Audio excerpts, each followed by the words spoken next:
नमस्कार दोस्तों, चलिए जानते हैं राजस्थान की 50 फटाफट बड़ी खबरों को सिर्फ 10 मिनट में। लेकिन उससे पहले आप यह वीडियो कहां से देख रहे हैं हमें कमेंट में जरूर बताएं और वीडियो को लाइक करके चैनल को सब्सक्राइब जरूर कर लें। जैसलमेर में सरकार ने 5000 मेगावाट के बड़े सोलर पार्क की नींव रख दी है। इसे दुनिया के बड़े प्रोजेक्ट्स में गिना जा रहा है। इससे बिजली की कमी कम होगी और युवाओं को तकनीकी रोजगार मिलेगा। निजी कंपनियां भी निवेश कर रही हैं, जिससे स्थानीय कारोबार और रोजगार दोनों तेजी से बढ़ने की उम्मीद है। जयपुर में मेट्रो फेज 2 का सीतापुरा से अंबाबाड़ी तक ट्रायल सफल रहा। अधिकारियों ने बताया कि जून तक इसे आम लोगों के लिए खोल दिया जाएगा। नई ट्रेनें सुरक्षित और तेज हैं, जिससे शहर में ट्रैफिक कम होगा और लोगों का समय बचेगा। रोजाना यात्रा करने वालों को बड़ी राहत मिलने वाली है। जोधपुर में बड़ा आर्टिफिशियल इंटेलिजेंस सेंटर शुरू किया गया है। यहाँ युवाओं को मुफ्त ट्रेनिंग दी जाएगी ताकि वे नई तकनीक सीख सकें। इसका उपयोग खेती, शिक्षा और स्वास्थ्य में भी होगा। इससे स्थानीय छात्रों को बाहर जाने की जरूरत कम होगी और राज्य में ही अच्छे करियर के मौके बनेंगे। बीकानेर में ऊंटनी के दूध की प्रोसेसिंग यूनिट शुरू हुई है। यहाँ से दूध से बने उत्पाद विदेश भेजे जाएंगे। इससे पशुपालकों की आय बढ़ेगी और ऊंट पालन को बढ़ावा मिलेगा। गांवों में रोजगार के नए अवसर खुलेंगे और स्थानीय लोगों की आर्थिक स्थिति में सुधार देखने को मिलेगा। पाली जिले ने पानी बचाने का नया तरीका अपनाया है, जिसमें गंदे पानी को साफ कर दोबारा इस्तेमाल किया जा रहा है। इससे पानी की बर्बादी रुकेगी और खेती को भी फायदा होगा। इस मॉडल को पूरे राज्य में लागू करने की योजना है, जिससे आने वाले समय में पानी की समस्या काफी हद तक कम हो सकती है। चित्तौड़गढ़ किले के लाइट एंड साउंड शो को नई 3D तकनीक से अपग्रेड किया गया है। अब पर्यटक इतिहास को ज्यादा जीवंत तरीके से देख पाएंगे। इससे पर्यटन बढ़ेगा और स्थानीय गाइड व कारोबारियों को फायदा होगा। नई तकनीक के कारण यहाँ आने वाले लोगों का अनुभव पहले से काफी बेहतर हो गया है। जैसलमेर के तनोट क्षेत्र में सीमा पर्यटन केंद्र शुरू हुआ है। यहाँ लोग सीमा और सुरक्षा बलों के बारे में जान सकेंगे। जिप्सी सफारी भी शुरू की गई है। इससे सीमावर्ती गांवों में रोजगार बढ़ेगा और देशभक्ति से जुड़ी जानकारी लोगों तक आसानी से पहुंचेगी। भीलवाड़ा के वस्त्र उद्योग के लिए नई नीति लाई गई है। इसमें बिजली में छूट और मशीनों पर सब्सिडी मिलेगी। सरकार कपड़ों को अंतर्राष्ट्रीय बाजार में पहचान दिलाने की कोशिश कर रही है। इससे उद्योग को मजबूती मिलेगी और काम करने वालों की आमदनी बढ़ने के आसार हैं। हनुमानगढ़ में आधुनिक अनाज मंडी शुरू हुई है, जहां पूरी प्रक्रिया ऑनलाइन होगी। किसानों को अब लंबा इंतजार नहीं करना पड़ेगा। भुगतान भी सीधे खाते में आएगा। इससे पारदर्शिता बढ़ेगी और किसानों का समय बचेगा, जिससे वे दूसरे कामों पर ध्यान दे सकेंगे। भरतपुर के केवलादेव पार्क में इस बार दुर्लभ पक्षी पहुंचे हैं। मौसम अनुकूल रहने से संख्या बढ़ी है। पर्यटकों के लिए नई सुविधाएं भी शुरू की गई हैं। इससे पर्यटन को बढ़ावा मिलेगा और पर्यावरण संतुलन भी बेहतर बना रहेगा। जयपुर में 7 दिन चले फिल्म फेस्टिवल का समापन हुआ। इसमें देश विदेश के कलाकार शामिल हुए। राजस्थान में फिल्म शूटिंग को आसान बनाने के लिए नई सुविधाओं की घोषणा की गई है। इससे आने वाले समय में यहां फिल्म इंडस्ट्री का काम बढ़ सकता है। शेखावाटी क्षेत्र में नया पर्यटन सर्किट मंजूर हुआ है। सीकर, झुंझुनू और चूरू की हवेलियों को जोड़ा जाएगा। इससे पर्यटकों की संख्या बढ़ेगी और स्थानीय कलाकारों को काम मिलेगा। सड़क और सुविधाओं में भी सुधार किया जाएगा। कोटा में चंबल नदी के किनारे बना नया रिवर फ्रंट अब लोगों की पहली पसंद बनता जा रहा है। यहाँ दिन में जल क्रीड़ा और शाम को लाइट एंड साउंड शो लोगों को आकर्षित कर रहा है। परिवार और पर्यटक दोनों बड़ी संख्या में पहुंच रहे हैं। इससे कोटा की पहचान सिर्फ कोचिंग शहर से आगे बढ़कर पर्यटन केंद्र के रूप में मजबूत हो रही है। अजमेर और पुष्कर को जोड़ने के लिए नया हेरिटेज कॉरिडोर बनाने की योजना शुरू हो गई है। इस रूट पर केवल इलेक्ट्रिक वाहन चलेंगे, जिससे प्रदूषण भी कम रहेगा। रास्ते में पारंपरिक कला, खान पान और संस्कृति की झलक मिलेगी। इससे यात्रियों का सफर आसान होगा और धार्मिक पर्यटन को नया अनुभव मिलने वाला है। जयपुर में लगे स्किल इंडिया मेले में हजारों युवाओं ने हिस्सा लिया। बड़ी कंपनियों ने मौके पर ही इंटरव्यू लेकर कई युवाओं को जॉब ऑफर दिए। यहाँ ट्रेनिंग और करियर से जुड़ी सलाह भी दी गई। इससे युवाओं को दिशा मिली है और उन्हें समझ आया कि अपने कौशल को कैसे बेहतर बनाकर रोजगार के अच्छे अवसर पाए जा सकते हैं।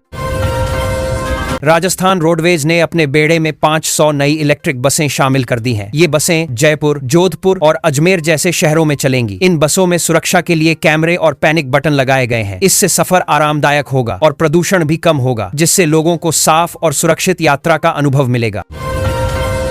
राजस्थान पुलिस ने स्मार्ट बीट सिस्टम लागू कर दिया है, जिससे पुलिसिंग और मजबूत हो गई है। अब पुलिसकर्मी टैबलेट और बॉडी कैमरा के साथ गश्त करेंगे और सीधा कंट्रोल रूम से जुड़े रहेंगे। इससे घटनाओं पर तुरंत कार्रवाई संभव होगी और लोगों को जल्दी मदद मिल सकेगी, जिससे सुरक्षा का भरोसा बढ़ेगा।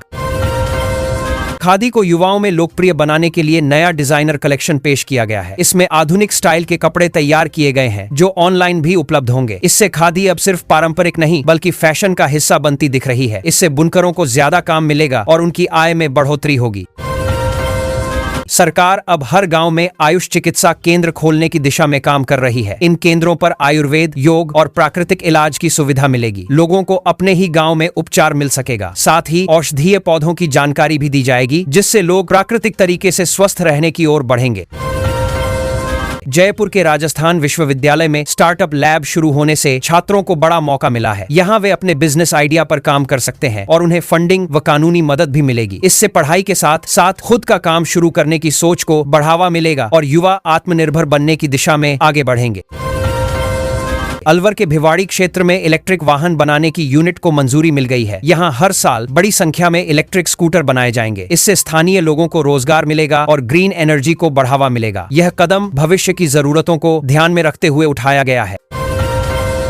उदयपुर में मेवाड़ महोत्सव की शुरुआत हो गई है, जहां लोक नृत्य, संगीत और पारंपरिक कार्यक्रमों का आयोजन हो रहा है। झीलों के किनारे हो रहे इस आयोजन में देश विदेश के पर्यटक पहुंच रहे हैं। इससे शहर में रौनक बढ़ गई है और छोटे व्यापारियों को भी अच्छा फायदा मिल रहा है।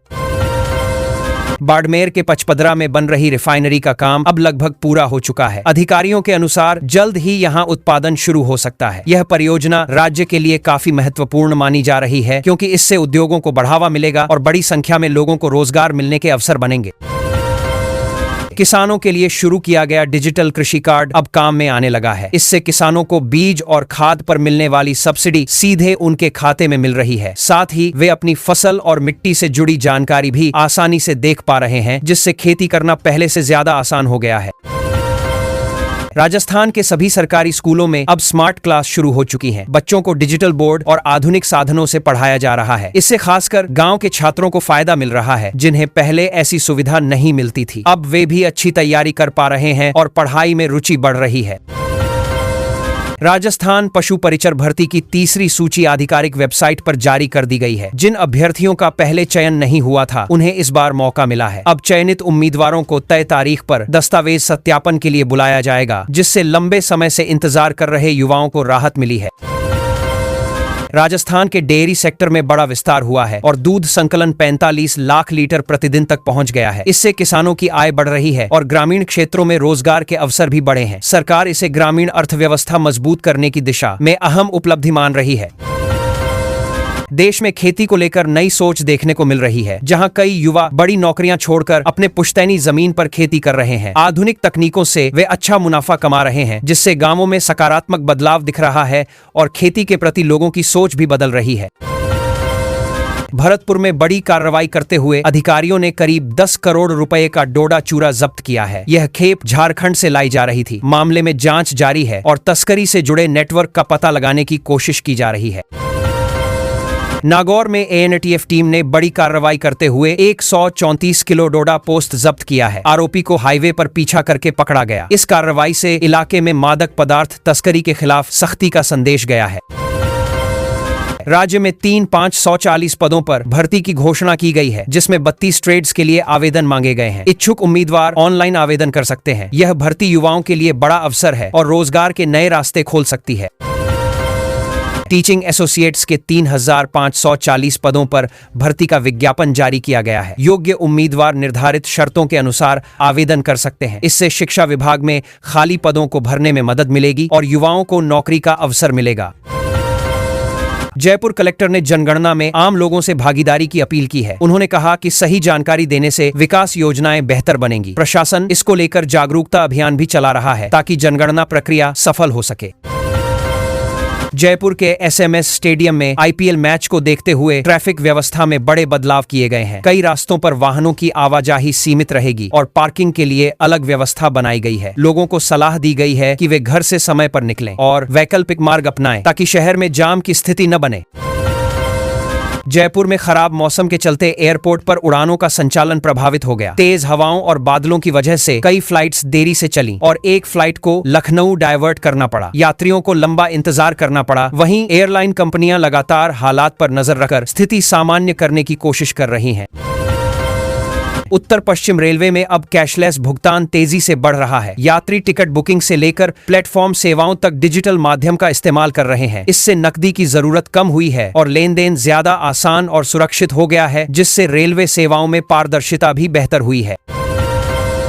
चंडीगढ़ एयरपोर्ट पर मौसम खराब होने से उड़ानों का पूरा शेड्यूल बिगड़ गया। कई फ्लाइट्स देरी से चलीं और कुछ को रद्द करना पड़ा, जिससे यात्रियों को काफी परेशानी झेलनी पड़ी। एयरपोर्ट प्रशासन और एयरलाइन कंपनियां हालात को संभालने में जुटी रहीं और यात्रियों को लगातार जानकारी दी जाती रही। जयपुर वन मंडल में वन्यजीव गणना का काम शुरू हो गया है, जिसमें वन विभाग की टीमें जंगलों में जाकर जानवरों की गिनती कर रही हैं। इस अभियान में विशेषज्ञ भी शामिल हैं ताकि सही आंकड़े सामने आ सकें। इससे वन्यजीव संरक्षण की स्थिति समझने और आगे की योजनाएं बनाने में मदद मिलेगी। बस में गांजा तस्करी करते 2 तस्करों को पुलिस ने गिरफ्तार किया है। उनके पास से 6 किलो से ज्यादा गांजा बरामद हुआ है। पूछताछ में कई अहम जानकारी सामने आने की उम्मीद है। पुलिस इस मामले से जुड़े अन्य लोगों तक पहुंचने के लिए लगातार जांच कर रही है। नागौर जिले में निजी वाहनों की संख्या तेजी से बढ़ने लगी है, जिससे ट्रैफिक जाम और प्रदूषण की समस्या गंभीर हो गई है। शहर की सड़कों पर दबाव बढ़ रहा है और लोगों को रोजाना परेशानी झेलनी पड़ रही है। प्रशासन इस समस्या के समाधान के लिए नई योजनाएं बनाने में जुटा हुआ है। जोधपुर में अचानक मौसम बदलने से तेज बारिश शुरू हो गई, जिससे एक बड़ा पेड़ सड़क पर गिर गया और रास्ता पूरी तरह बंद हो गया। लोगों को आवागमन में दिक्कत हुई। सूचना मिलते ही प्रशासन मौके पर पहुंचा और पेड़ हटाकर रास्ता साफ किया गया, जिससे यातायात फिर से सामान्य हो सका। मारवाड़ी दही मिर्च की रेसिपी इन दिनों लोगों के बीच काफी चर्चा में है। इसे घर पर बहुत कम समय में तैयार किया जा सकता है और इसका स्वाद बेहद अलग होता है। खाने के साथ परोसी जाए तो यह पूरे खाने का मजा बढ़ा देती है और खास तौर पर गर्मियों में इसे खूब पसंद किया जा रहा है। राजस्थान में आईपीएल मैच को लेकर लोगों में जबरदस्त उत्साह देखने को मिल रहा है। बड़ी संख्या में दर्शक स्टेडियम पहुंच रहे हैं। इसे देखते हुए प्रशासन ने सुरक्षा और ट्रैफिक की पूरी तैयारी कर रखी है, ताकि मैच के दौरान किसी तरह की परेशानी न हो और व्यवस्था सुचारू बनी रहे। राज्य में बदलते मौसम और प्रशासनिक फैसलों का असर आम लोगों की दिनचर्या पर साफ नजर आ रहा है। कभी बारिश तो कभी गर्मी लोगों की दिनचर्या बदल रही है। साथ ही नई व्यवस्थाओं और नियमों के कारण लोगों को अपने कामकाज में भी बदलाव करना पड़ रहा है। राजस्थान में मौसम अचानक बदला है और कई जिलों में बारिश से तापमान में गिरावट आई है। जयपुर समेत कई जगहों पर येलो अलर्ट जारी किया गया है। लोगों को गर्मी से राहत मिली है, लेकिन तेज हवाओं और बिजली गिरने की संभावना को देखते हुए सावधानी बरतने की सलाह दी गई है। राजस्थान में वन्यजीवों की गणना के लिए 24 घंटे का विशेष अभियान शुरू किया गया है। वन विभाग की टीमें अलग अलग क्षेत्रों में जाकर जानवरों की संख्या का आकलन कर रही हैं। इससे संरक्षण की स्थिति समझने में मदद मिलेगी और भविष्य की योजनाओं को बेहतर तरीके से लागू किया जा सकेगा। गंगानगर में पेयजल को लेकर हुई बैठक में विवाद इतना बढ़ गया कि भाजपा विधायक जयदीप बिहानी और अधिकारियों के बीच मारपीट हो गई। विधायक को चोट आई है। घटना के बाद प्रशासनिक व्यवस्था पर सवाल उठ रहे हैं और पूरे मामले की जांच की मांग की जा रही है। गर्मी की छुट्टियों को देखते हुए रेलवे ने एक तरफा स्पेशल ट्रेनों का संचालन शुरू किया है। इससे यात्रियों को काफी राहत मिलेगी और भीड़ कम होगी। रेलवे ने यात्रियों से समय पर टिकट बुक करने और यात्रा के दौरान नियमों का पालन करने की अपील भी की है। उत्तर मैट्रिक छात्रवृत्ति के लिए आवेदन की अंतिम तिथि बढ़ाकर 31 मई कर दी गई है। जिन छात्रों ने अभी तक आवेदन नहीं किया है, उन्हें अब अतिरिक्त समय मिल गया है। इससे हजारों छात्रों को फायदा होगा और वे अपनी पढ़ाई जारी रखने के लिए आर्थिक सहायता प्राप्त कर सकेंगे। देवमाली गांव की एक अनोखी परंपरा सामने आई है, जहां शनिवार को दूध बेचने पर पूरी तरह रोक है। चाहे कितना भी दूध उत्पादन हो, गांव के लोग इस नियम का पालन करते हैं। यह परंपरा वर्षों से चली आ रही है और आज भी गांव की पहचान बनी हुई है। जैसलमेर में सरकार ने 5000 मेगावाट के बड़े सोलर पार्क की नींव रख दी है। इसे दुनिया के बड़े प्रोजेक्ट्स में गिना जा रहा है। इससे बिजली की कमी कम होगी और युवाओं को तकनीकी रोजगार मिलेगा। निजी कंपनियां भी निवेश कर रही हैं, जिससे स्थानीय कारोबार और रोजगार दोनों तेजी से बढ़ने की उम्मीद है। जयपुर में मेट्रो फेज 2 का सीतापुरा से अंबाबाड़ी तक ट्रायल सफल रहा। अधिकारियों ने बताया कि जून तक इसे आम लोगों के लिए खोल दिया जाएगा। नई ट्रेनें सुरक्षित और तेज हैं, जिससे शहर में ट्रैफिक कम होगा और लोगों का समय बचेगा। रोजाना यात्रा करने वालों को बड़ी राहत मिलने वाली है।